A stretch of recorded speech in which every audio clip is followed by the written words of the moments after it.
Sabi ni Senator Marcoleta kahapon, ligtas ka na. Hindi po ito totoo. Si Senator Jinggoy Ejercito Estrada, Senator Joel Villanueva, si Senator Jinggoy po ay nagbaba ng 355 million ngayong 2025. Ako po si Bryce Erickson Hernandez, dating Assistant District Engineer ng Bulacan 1st District Engineering Office. Ako po ay na-contempt kahapon sa Senate Blue Ribbon Committee.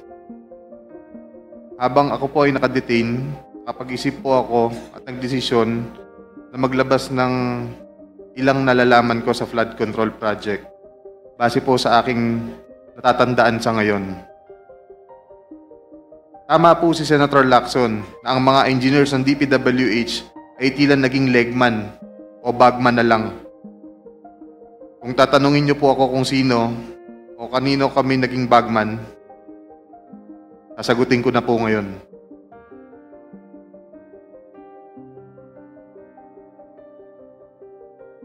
Sabi ni Senator Marcoleta kahapon, ligtas ka na.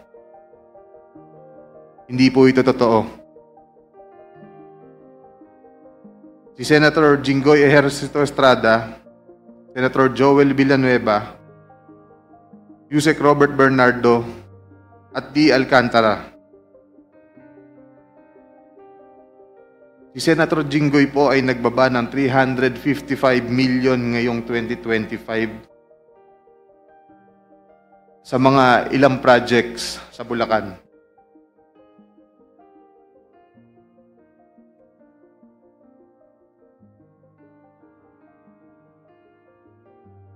At ang sabi po ng boss ko dito ay 30% ang commitment dito.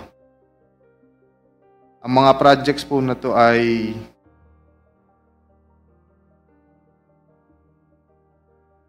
construction of flood mitigating structure with pumping station and floodgate phase 3 sa Hagonoy, Bulacan.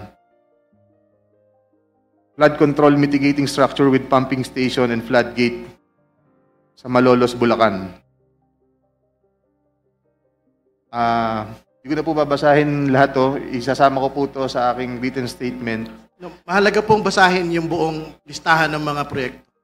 These are the line items that everyone has been talking about, so I think the nation deserves to know which particular line items that are in the GAA that are being implemented for these particular personalities. Mr. Chair, may I also request that he be directed to read the entirety of his salaysay? Yes. And not to select a portion of his salaysay. Yes, he will.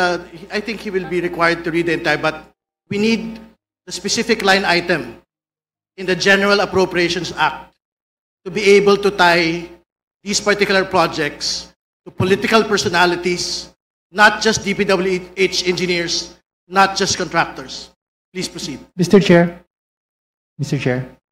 may I also ask that the amounts also be read? Yes, I think it's important that the public will also know the yes, amounts. if it is available, Engineer Hernandez, please mention the amount as well. Mr. Chair, saglit na interjection lang. After the statement of Sir Bryce, may we have the copy of his statement para po makapagtanong din yung mga members based on his ongoing statement. If that is practicable, Deputy Speaker, we will ask him to do it, but it is a written, handwritten statement, so I think we have to listen to his entire salaysay first. Please proceed with the line items, please. Let me repeat it, Your Honor. First, construction of flood mitigating structure with pumping station and floodgate, phase 3, Barangay Mercado, Hagonoy, Bulacan, with an allocation of 60 million pesos. Number 2, construction of flood mitigating structure with pumping station and floodgate at Mambog Creek, phase 3, Malolos City, Bulacan, with an amount of 45 million pesos. Construction of flood mitigating structure with pumping station and floodgate, phase 3, Barangay Iba, Hagonoy, Bulacan, amounting to 60 million pesos. Construction of flood mitigating structure with pumping station at Calero Creek, phase 3, Malolos City, Bulacan, with an amount of 50 million pesos. Construction of flood control structure including pumping station and floodgate, Phase 3, Barangay Mayto, Kalumpit, Bulacan, with an amount of 60 million pesos. Construction of flood mitigation structure with pumping station and floodgate at Barangay Santo Rosario Creek, Phase 3, Malolo City, Bulacan, with an amount of 40 million pesos. And last, construction of flood mitigation structure including pumping station and floodgate, Phase 3, Barangay Carillo, Agonoy, Bulacan, with an amount of 40 million pesos. And all of that with a total of 355 million pesos, Your Honor. This is supposedly the allocation of which political personality? Senator Jinggoy Ejercito Estrada po, Your Honor. Thank you for the clarification. You can proceed with reading the handwritten statement. Chair, may I continue? Let him finish the handwritten statement. Tapos lang po yung handwritten statement ng pagbasa. Nagbaba po si Senator Jinggoy at ang kanyang SOP dito ay 30%. As per our District Engineer Henry Alcantara. I-deliver ito nung lumabas ang mga item na to sa GAA. Mga driver namin sa DPWH Bulacan First ang nag-deliver sa kausap nila. Si Christian Santiago at saka si Andre Balatbat. Galing din ito sa utos ni D. Alcantara. Noong 2023 naman, naglabas ng 600 million si Senator Joel Villanueva at ang SOP nito ay 30% din. If I'm not mistaken, sorry. Pwede ko sabihin ko po kung anong mga projects to, mga line item din.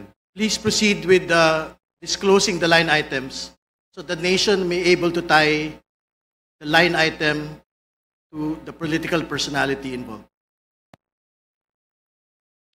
First, rehabilitation of flood control structure along Balagtas River, Barangay Panginay, Tuwawa, Phase 3, Balagtas, Bulacan, with an amount of 75 million pesos.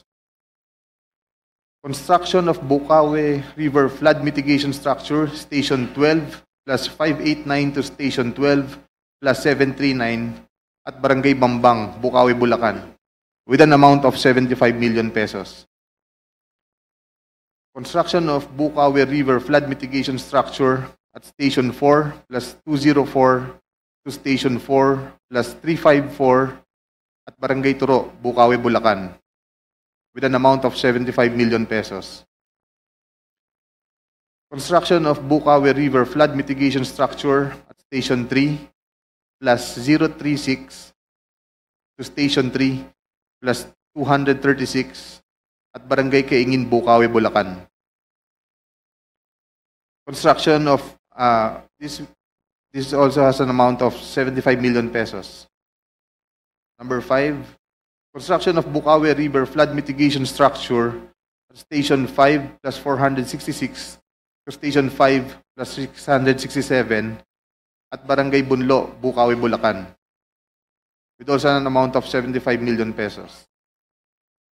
Construction of Balagtas River flood mitigation structure at Station 3 plus 533 to Station 3 plus 683 at Barangay Santol, Balagtas, Bulacan, with an amount of 75 million pesos also.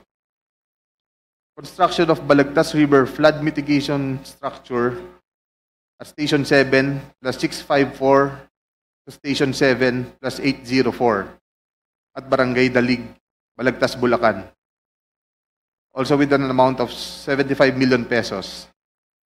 And last is the construction of Balagtas River flood mitigation structure at Station 14 plus 124 to Station 14 to 200 plus 274 at Barangay San Juan, Balagtas, Bulacan, also with an amount of 75 million pesos, and all in all with a total of 600 million pesos. Can you state again for the record the total amount and that this is the projects for which particular political personality?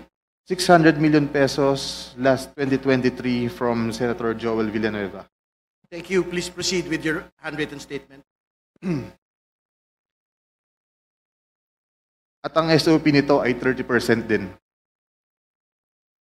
Binigay din ito nung lumabas sa GAA at i-deliver sa bahay niya sa Bukawi ni D. Alcantara at dating hepe ng aming construction si Engineer JP Mendoza.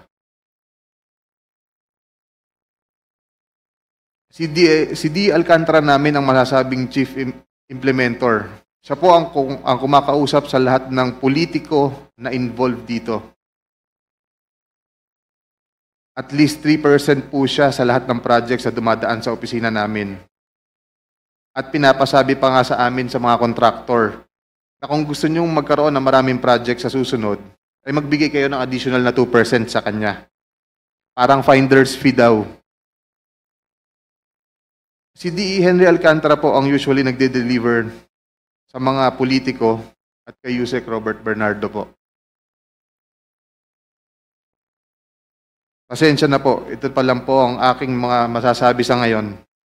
Mabigyan lang po ako ng sapat na oras pagkakataon na makausap ang aking mga abogado. Handa na po akong maglabas ng lahat ng nalalaman ko pa. Maraming salamat po. Mr. Chair,